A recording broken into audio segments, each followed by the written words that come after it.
Hello বন্ধুরা, আমার খাওয়া দাওয়া চ্যানেলে তোমাদের সবাইকে ওয়েলকাম। তোমরা সবাই কেমন আছো? আমার শরীরটা একটু খারাপ আছে, একটু এই ওয়েদার চেঞ্জের জন্য পেটের প্রবলেম হচ্ছে। চলো আজকে সিম্পল একটা সাদামাটা আলু চচ্চড়ি দেখাই, কারণ এই শরীর অসুস্থতা নিয়ে এর থেকে বেশি কিছু বানানোর মতো শক্তি ছিল না। দেখো, আলু, টমেটো, কাঁচা লঙ্কা কেটে নিয়েছি, কুকারের মধ্যে হিং আর কালো জিরে ফোড়ন দিয়েছি, দিয়ে কেটে রাখা আলু, টমেটো আর কাঁচা লঙ্কা দিয়ে দিলাম একসাথে। দিয়ে এতে কিন্তু আমি হলুদ দেব না, পরিমাণ মতো নুন দিয়ে পরিমাণ মতো জল দিয়ে এটাকে আমি কুকারে 4-5টা সিটি মেরে নেব।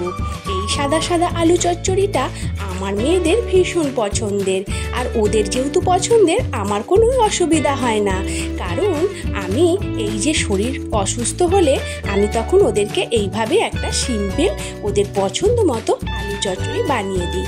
তোমাদের কেমন লাগলো তোমরা আমাকে কমেন্ট করে জানিও। ঠিক আছে বন্ধুরা?